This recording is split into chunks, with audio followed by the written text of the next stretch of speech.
It's done, right? I should start. Yeah. Okay, so so welcome everybody. I should probably talk to the computer. So sorry for this. We have no microphone, other microphone. So can you hear me? Can everybody hear me? I mean, not in the, but Yes, we there is can. anybody. Is your sound activated actually on the computer? It seems it is activated. Yeah. So can people hear me or Yeah. there is? Yes, it's much. Okay. Okay. So yeah. So this is a topic. So this is combinatorics seminar. I'm not entirely working in combinatorics, so I consider myself working in geometry group theory. So all the results or the stuff that I present is somehow related to groups, and the groups are our genesis of all of this, and we are interested in solving problems about groups. However, the talk will be mostly about spaces and graphs. So I believe it justifies that I'm speaking at the combinatorics seminar. So yeah, most of this will be about Helly graphs, so a family of graphs. And this family of graphs is very related to injective spaces. So this is why I will speak about injective spaces, injective metric spaces. And then, as I said, ultimately, we are interested in applications to group theory. So we are interested in groups acting on them in automorphism groups of those objects. Okay, so let me just mention that, I do not. Okay. Oh, it worked. So let me just mention that there are some co-authors of all the work that I will present. So some of them are really group theorists. Some of them are really computer scientists like Jeremy or Victor, or like graph theorists, or Hiroshi is from optimization theory, combinatorial optimization. Yeah, the other three guys here are group theorists. So, well, okay, so it should be, there should be some connection to combinatorics. So, but let's first start with the Helly property. This is a very general property of any family of subsets. So we say that a family of subsets of some set has Helly property if whenever any pairwise intersecting family of pairwise intersecting subsets has a non-empty intersection. So then we will say that this family has Helly property, and correspondingly finite Helly property means that you consider only finite families of pairwise intersecting subsets. And here are examples that will be of interest to us also. So for example, axis parallel boxes in Rn, so like rectangles in Rn with axis parallel edges. So if you think for a moment, they have this property whenever you have a family of such objects, such rectangles that pairwise intersect, they always intersect. And similarly, finite subtrees of a tree. Yeah, this is probably the most basic example, and probably everybody knows it. And yeah, I should probably also mention here that Helly name comes from the Helly property for example, for the plane, where there you have to have, for a plane, Helly property says that, another Helly property, not this one, but the one that you could know probably says that whenever you have a family of convex subsets of Euclidean plane, such that every three of them intersect, then the family has common intersection. So, the Helly property, the other one has this flavor of dimension. And so this Helly property is like one dimensionality. This is the purest, like the simplest one, when you have just pairwise intersecting family has an intersection. Okay, so here is another, I'm really missing something, I believe. So, I cannot, I cannot see the whole slide, I believe. I do not know why is it so. You can move this box as well, like this one. Okay. Okay, can I move it? I cannot. I can move it all either. Okay. Well, okay, anyway, so because the last point here, the last example are a family of half spaces of cat0 cube complex. So I do not want to comment what is cat0 cube complex, but this is a very important object for us. It is a complex made out of cubes, like polyhedral complex. So any two cubes intersect along a subcube. And then cat0 is some non-positive curvature property. The important point here is that you can define half spaces in such cube complexes. So you just cut the cube in half, and then you extend this cut to other cubes. And there is a consistent way of extending it in unique way. And the property of cat0 cube complexes is that this is really a cut. So it separates your cube complex into two parts. And they are, in some metric, they are convex and convex in this strong sense, even that actually these half spaces satisfy this Helly property. So pairwise intersecting half spaces, family of pairwise intersecting half spaces has an intersection. And this is important example later. And this is actually generalization of subtrees and also to some extent of these axis parallel boxes in Rn. So because subtrees are, trees are in particular cat0 cubical complexes of dimension 1. Okay. Yeah, so what's injective metric space? So injective metric space is the space, metric space, geodesic metric space. So for every 2 points, you have a geodesic joining them. So is isometric embedding of an isometric map of an interval into the metric space. And it's injective if the family of balls has the Helly property. So once again, so it means that the family of pairwise intersecting balls has intersection. So here you have some examples. So yeah, this Rn with L infinity metric with supremum metric is just is very important example and very simple. And actually this boils down to this axis parallel boxes in Rn because those are balls in L infinity metric simply.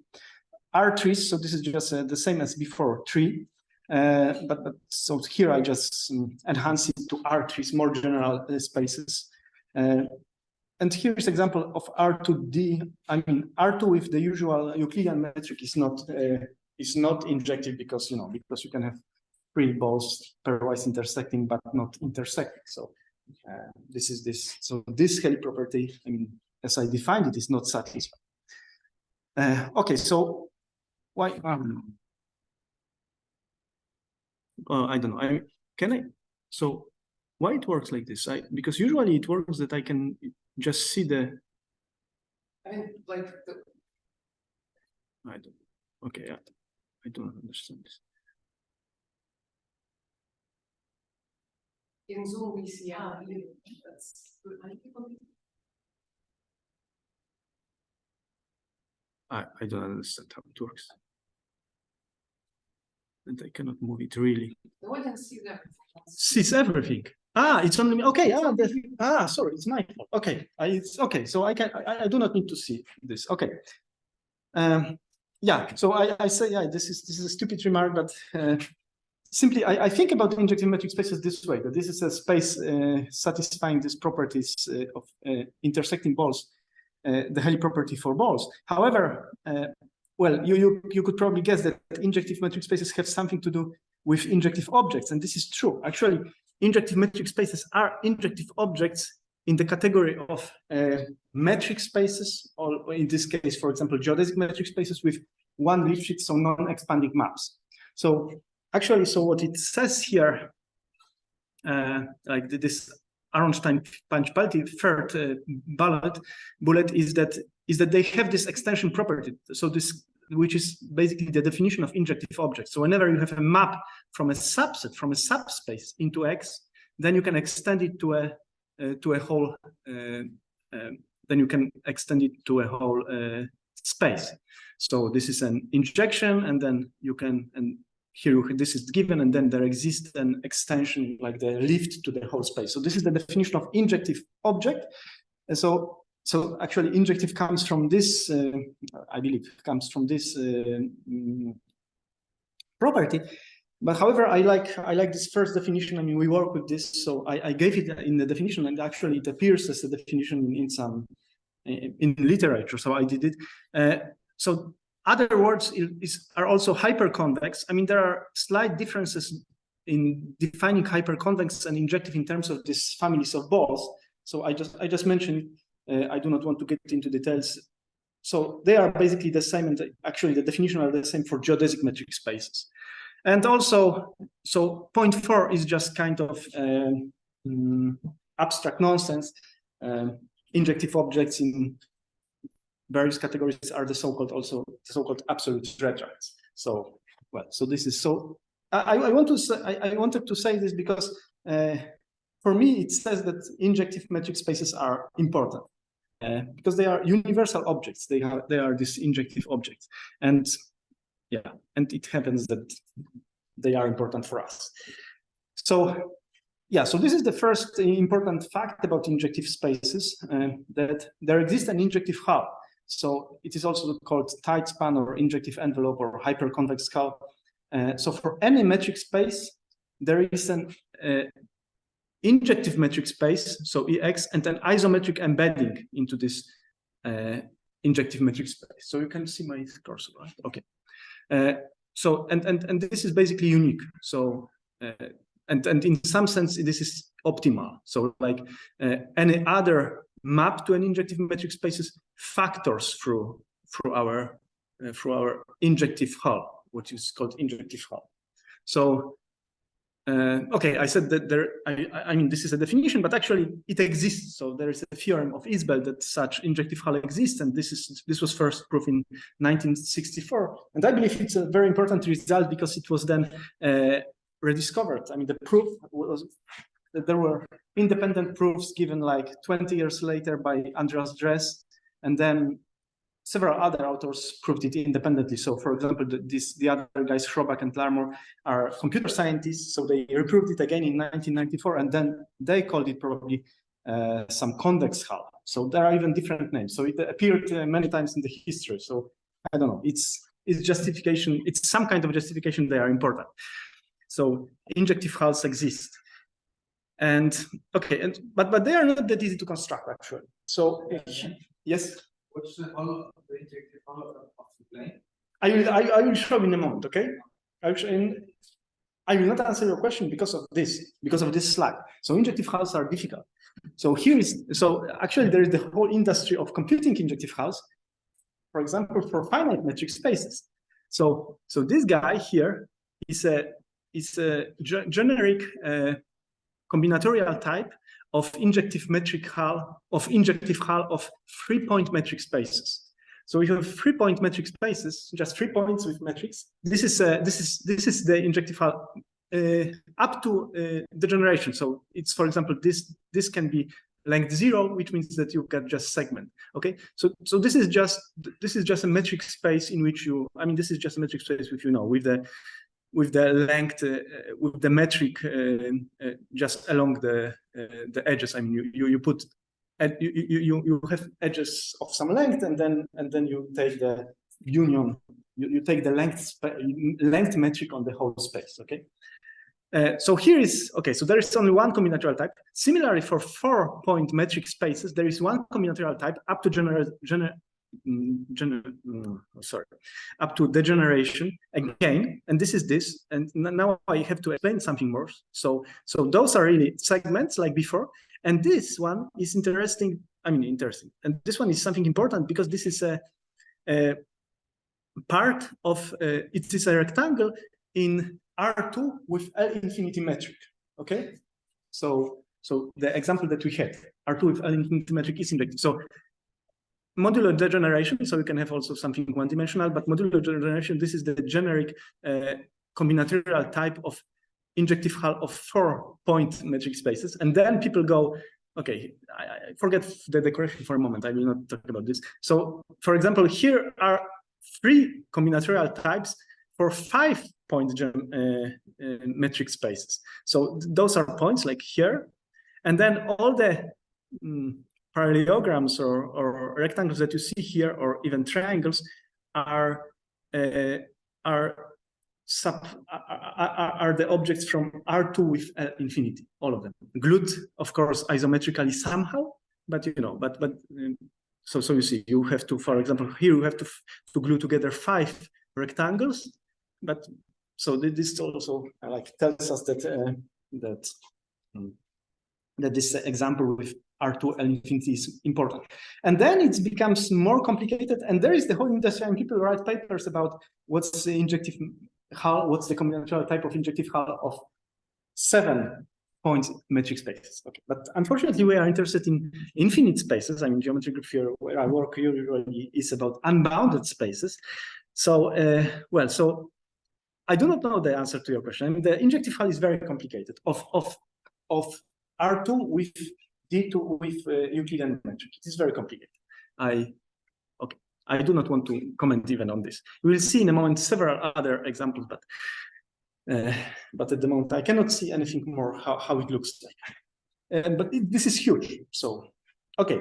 So what is good for us? I mean, why are injective metric spaces good for us in particular? So this is I mean, they have geodesic bicombing that I explained here. I will say a bit in a moment. So they have nice geodesic bicombing, whatever it is, and this allows us to have some properties of groups acting on them nicely. Also, some properties of them themselves. Okay, so what's bicombing? So here is the definition. You can read it, but I will just say it in words. So bicombing is just the choice of geodesic between any 2 points. So for any 2 points in your space, you pick one geodesic, because in injective metric space, for example, in R2 with supremum metric with L infinity, you do not have uniqueness of geodesics. This is geodesic metric space. For any 2 points, you have geodesic, but not necessarily unique. So in R2 with L infinity,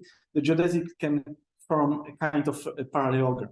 You will see the picture in a moment also, but there is no uniqueness. So geodesic bicombing is like picking for any 2 pair single geodesic, and actually for ordered pair.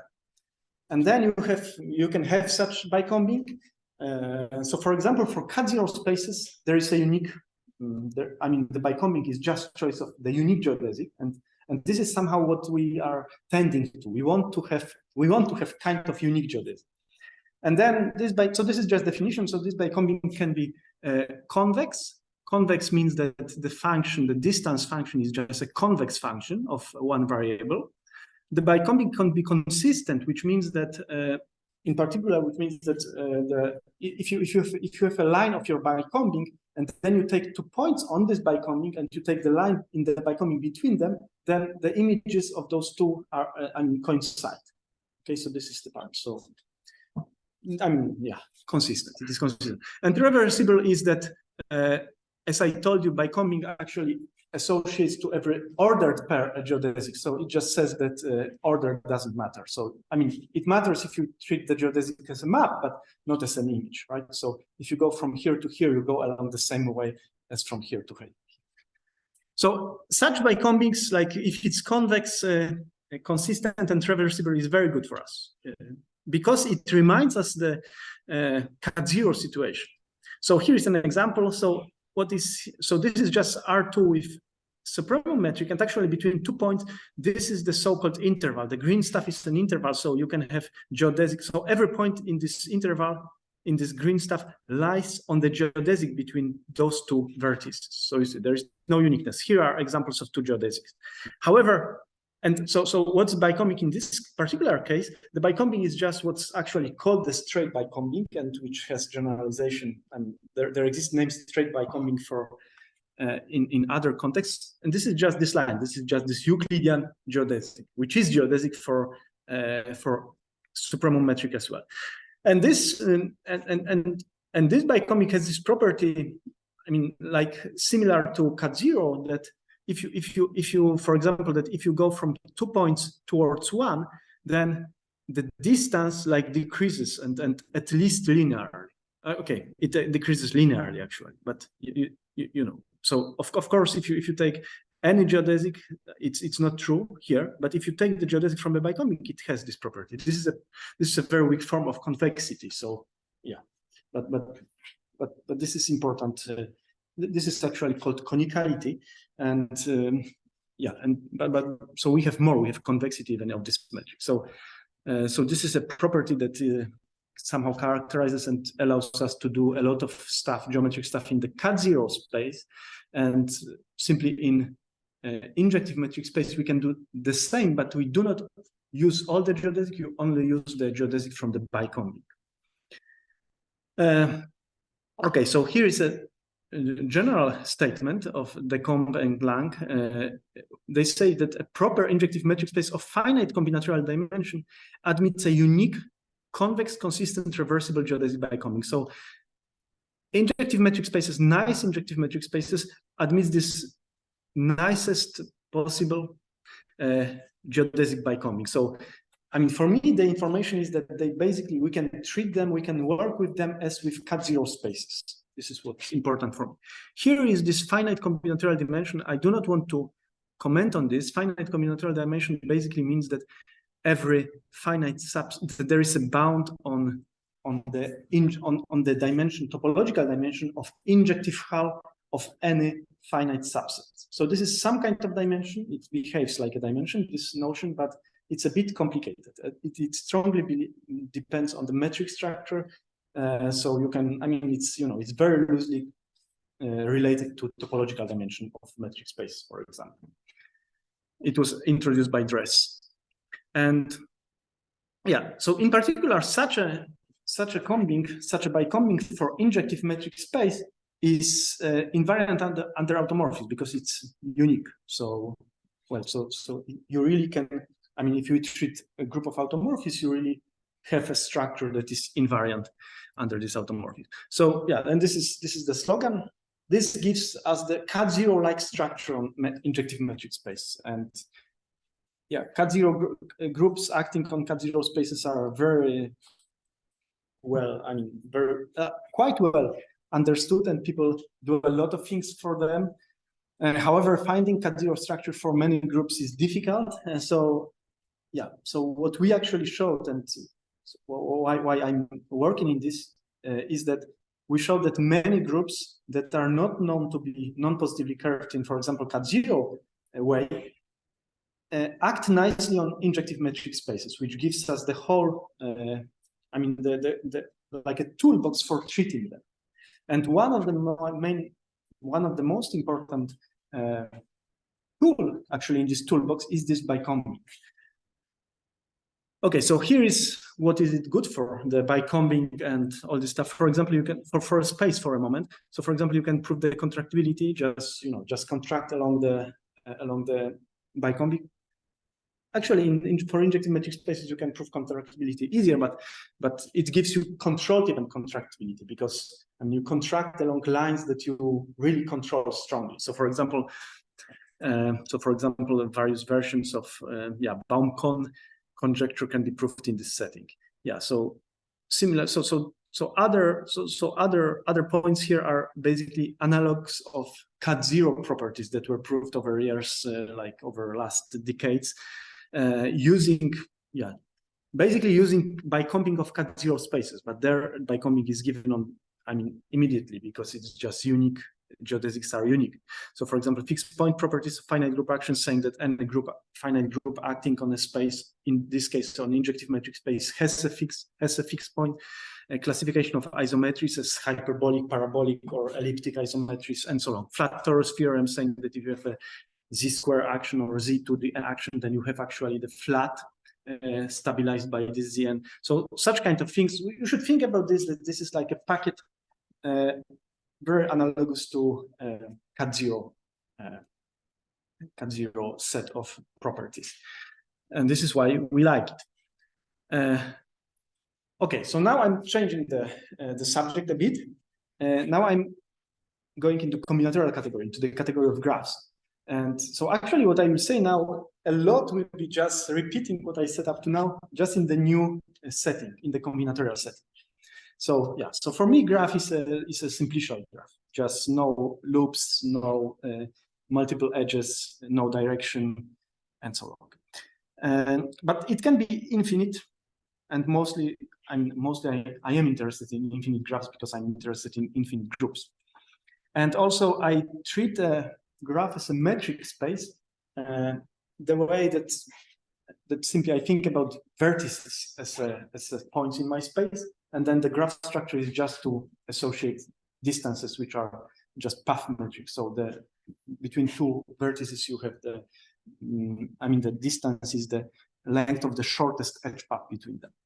Okay, so Helly graph, which is kind of the most important objects from this talk actually, is a graph for which the family of balls satisfy the Helly property. So it's the same as injective metric space, but now I'm in the different, I'm in a different kind of category. So I say that any family of pairwise intersecting balls has an intersection, but those balls, are not even contractible because those are just a bunch of points. And yeah, here is another important property, another important definition, that clique Helly. A graph is clique Helly if the family of maximal cliques. Maximal cliques is maximal clique is a maximal complete subgraph. Maximal in the sense, topologically you can think that those are maximal simplices. So topologically you can think that, if you think about the graph as about simplicial complex, where like flag, if you think about flag completion, then those are maximal simplices. So what I want, so important thing is that that will come in a moment, that this property, the Helly property, is a global property because we have to check all the balls of arbitrary size.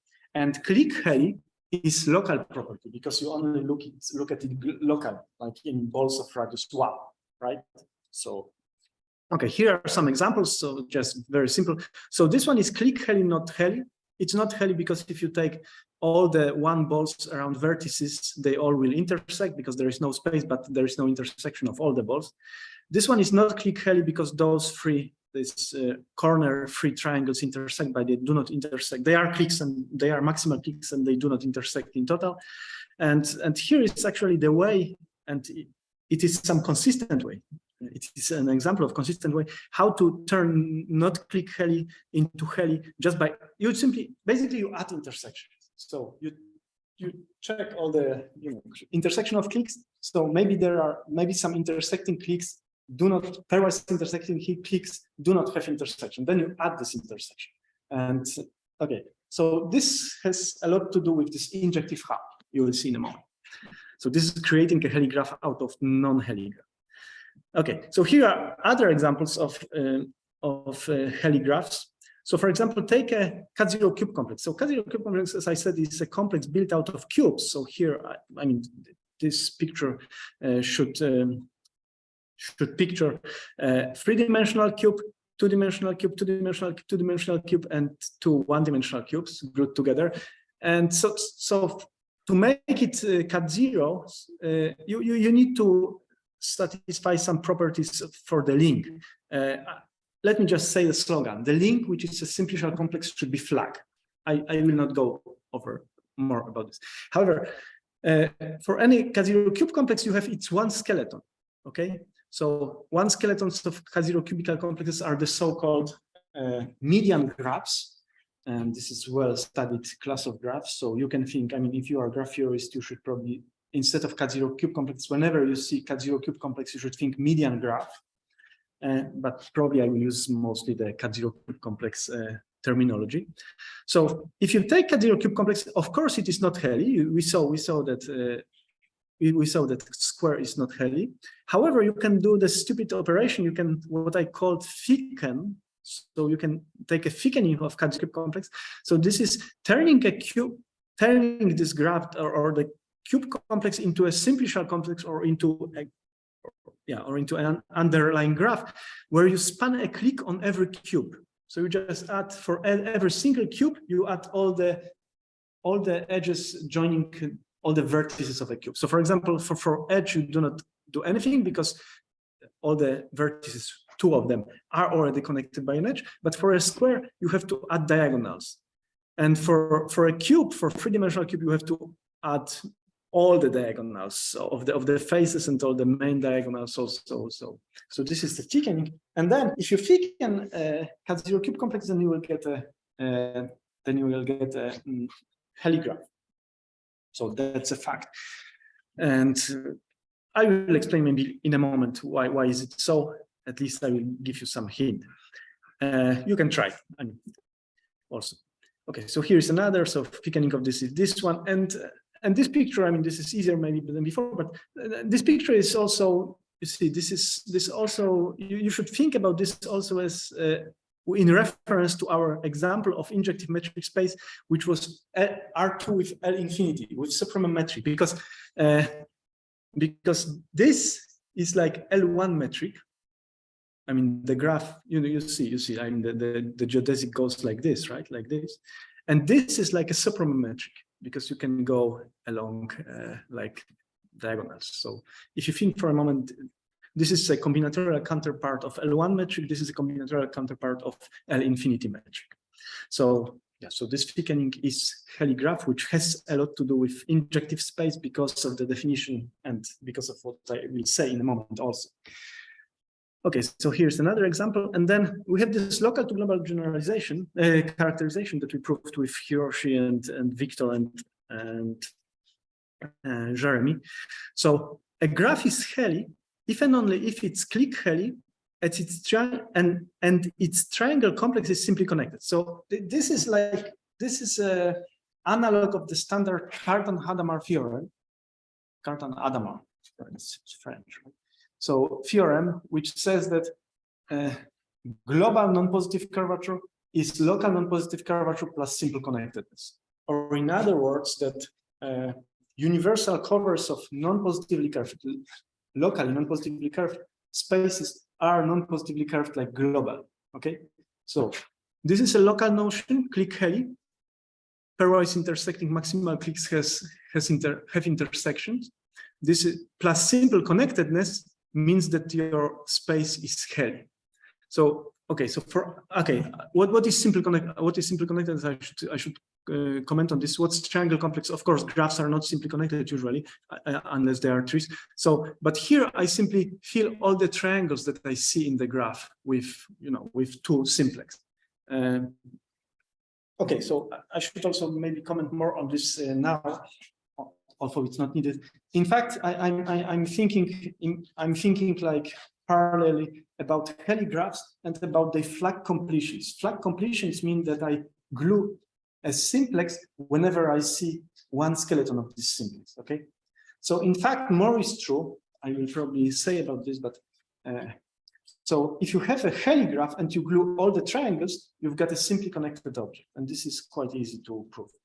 If you moreover glue all the simplices, you will get the contractible object. Okay, so this is I usually think about not even Helly graph, but Helly complex, and Helly complex is just flag completion of Helly graph. So for this theorem, I need only triangle complex. I need only to glue triangles, but it's better to think about maybe often about gluing everything in that you can glue, that you should glue as to avoid the first obstruction to homotopy triviality. Okay, so this is local to global characterization, which is useful. So for example, from this local to global characterization, you can see that this cat0 cubic, that these thickenings of cat0 cubical complexes are Helly because because this is a simple exercise in cat0 cubical complex, or if you think in median graph, the family of pairwise intersecting cubes has an intersection. And actually, it is related to the property that I told you about cat0 cubical complexes, that the family of pairwise intersecting half spaces has an intersection. So, in other words, it would mean that the thickening is click Helly, and then simple connectedness is just simple connectedness, basically simple connectedness of cat0 cubical complex. So, this is just a word on how you can prove that thickenings of cat0 cubical complexes are Helly. Okay.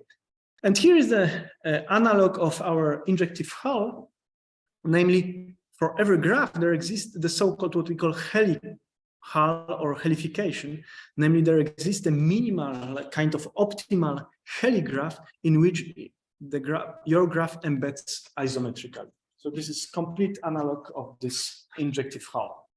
This is okay. So here it's a bit more difficult to say who proved it. We list those names here, but because it seemed to be kind of folklore. I mean, after people knew that there is injective hull, then this combinatorial part is like, you know, like kind of obvious. However, it's totally different because, yeah, but that actually the construction is very, very similar. It's the same construction, just in another category. Okay, so we have this Helly. So we have this Helly hull. So now I need to explain something. Similarly as in the case of inject, I mean there will be some deeper connection between Helly graphs and injective spaces. Not only this transcendental connection that the definitions are nearly the same because it's just family of balls has Helly property. There are also some connections that, I mean, that you have some isometric embedding of one into the other. So we are interested very much in injective metric space because they are like cat-zero spaces, and we are also because of this we will be also interested in Helly graphs. And now existence of injective hull and existence of Helly hull tells you that that basically whatever space you have also the bigger, I mean, you have also this injective space or Helly graph in which your object embeds. So if you and actually this is canonical in the sense that if you take a group of automorphisms of metric space, then this group also acts on injective hull. And similarly for graphs, if you have a group of automorphisms of graph, this group also acts, gives you automorphisms of this Helly hull, of this hellification. So you could think, well, then you know everything because you take any group acting on any space, you take its injective hull, and then you have an action of a group of a very nice space. Yeah, this is true. However, this space is not nice in the following sense that this injective hull can kind of like explode. So you have group acting. So when we study group actions on some spaces, we want to conclude some group properties from this space, from the structure of this space. So if the space has nice properties, sometimes if the action is nice, these properties can be, I mean, you can get some properties of a group. But this is the point, that when the action is nice.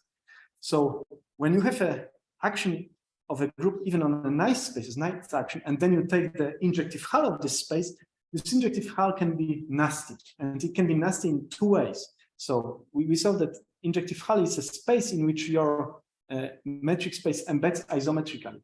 But the image of this, so it can happen that the image of this embedding is in finite Hausdorff distance. So like your injective hull is close to your space. This is the first thing that can go wrong. So you can think about your metric space as a subspace, isometric subspace of injective hull. So it can happen, and this is very good situation, that the injective hull is in finite distance, finite Hausdorff distance from your space. Like, everything is fine. Yes, finite distance. So it's like going from your metric space to injective hull, you do not change much.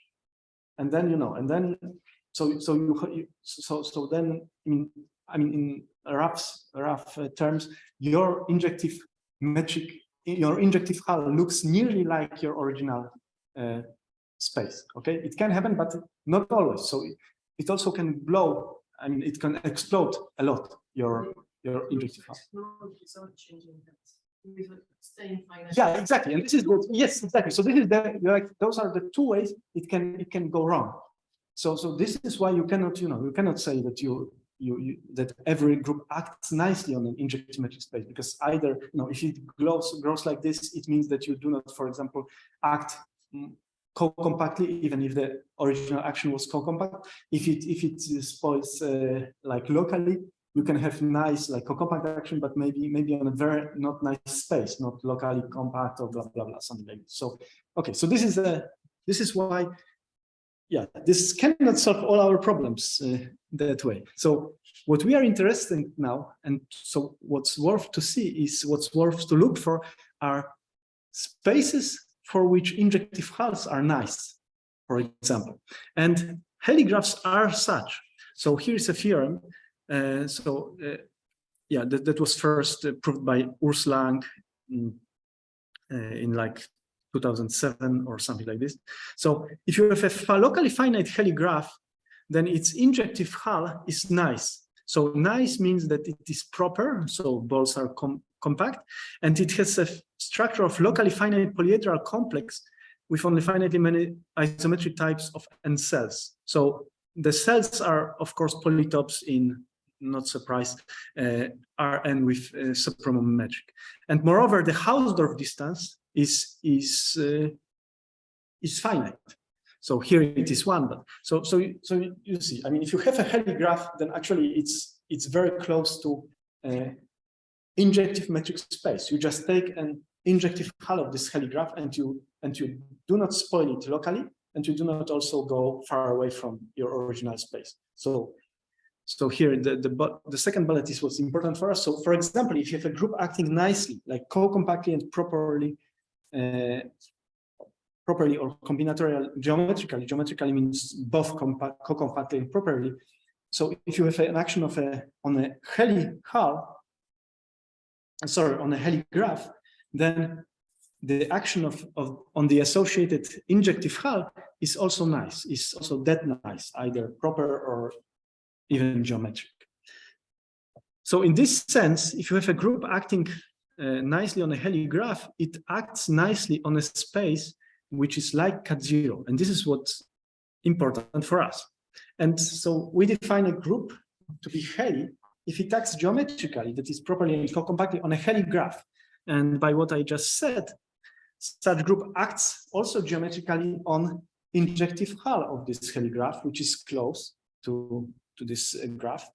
So in particular, it acts geometrically on space with this nice bicombi.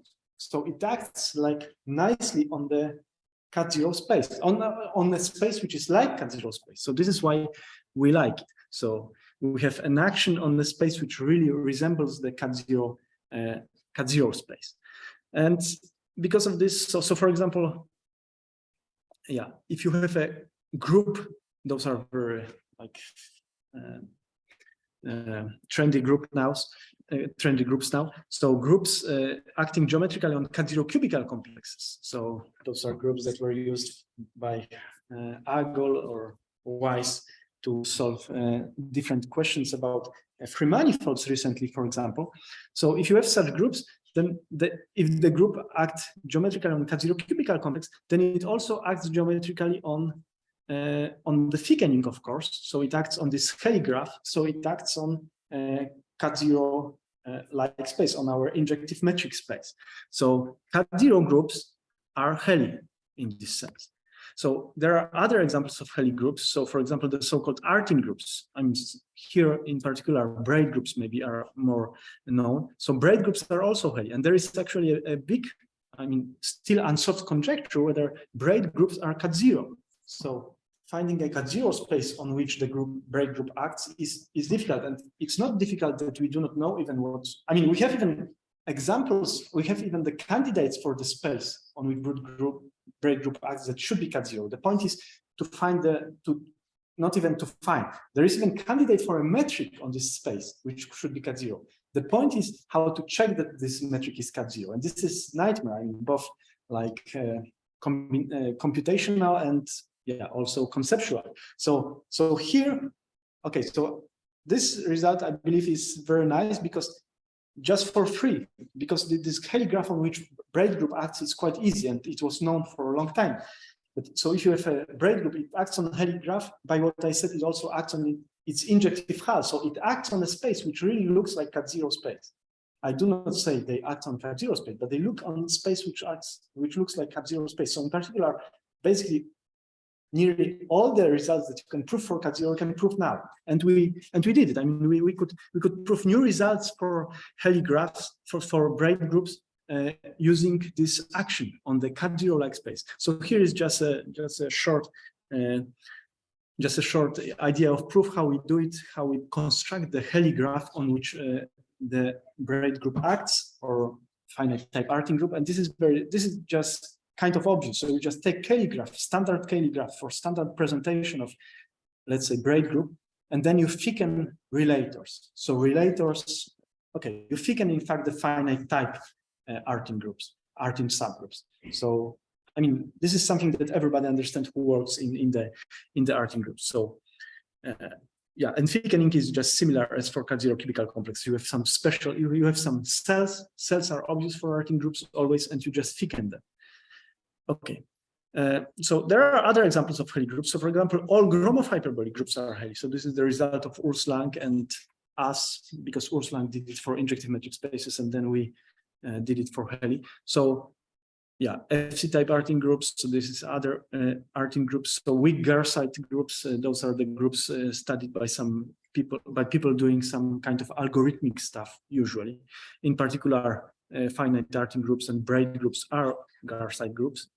And for example, some small cancellation groups. Some small cancellation groups are important objects in combinatorial group theory, giving a lot of examples of groups. And some more classical groups, like some lattices in buildings. And the list is not exhaustive. I mean, of course, we are working on this, and people are working on this. Okay, so there is a lot of groups acting on Helly graphs, and the list is growing. And so, and on the other hand, so yeah, and it is kind of relatively easy to check whether to find Helly structure on a group, if there is one, let's say. And on the other hand, they satisfy some strong properties. So properties kind of analogous to Cat0. So here is the part of the packet. So for example, they have finite dimensional co-compact models for classifying spaces for proper actions. So they have finitely many conjugacy classes of finite subgroups. So basically what I list here are mostly, so are like, just take any text on Cat0 properties, on properties of Cat0 groups, and those will be the properties that you see here. So for example, yeah, and this is like when they are hyperbolic, Gromov hyperbolic, it's about Dane function, it's about boundary, the boundary in the sense of Bestina. So examples of boundaries are Gromov boundaries or Cat0 boundaries.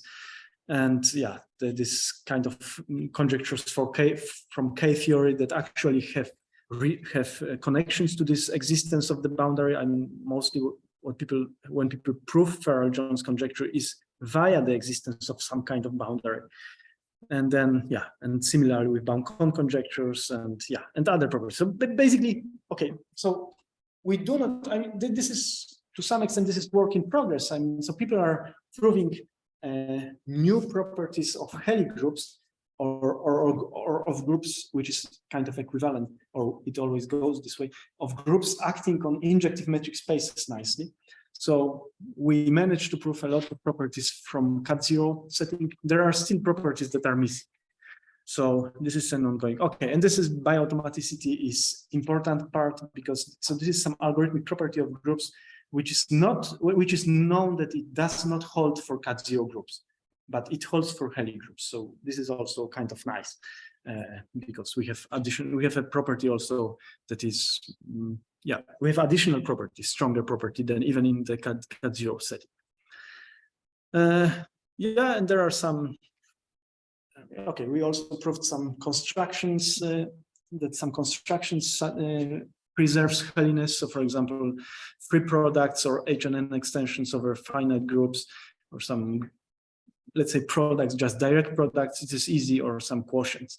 And also with motifs Valiunas from Wrocław, we proved that if your group is relatively hyperbolic to Helly groups, then they are Helly. For example, this gives a nice structure like a zero structure, for example, for the so-called toral hyperbolic groups. So the hyperbolic groups, hyperbolic with respect to abelian groups.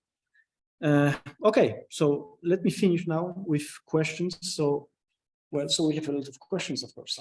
So basically, I will not read all the questions here. Basically, what we are doing now is, on one side, developing the theory. So we are checking what kind of mostly Cat0 properties can be proved in this setting. On the other hand, we are looking for more examples. So there are open questions about classical groups that we managed to solve. I mean, some of them we managed to solve using this Helly stuff. And for some of them, we need to find this Helly structure. So yeah, so basically that's it. Okay, so thank you very much.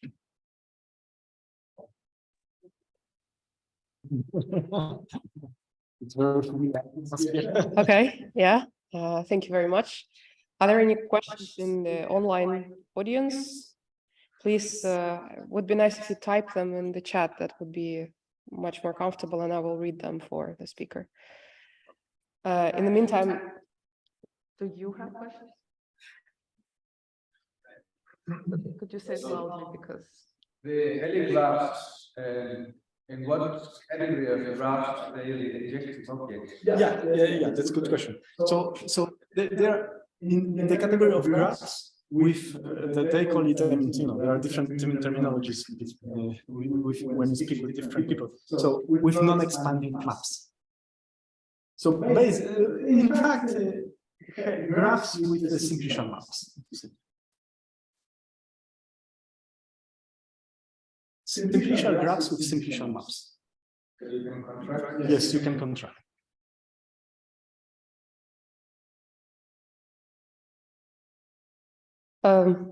Okay, so I don't see any questions from the online audience. So I will stop the recording, I guess.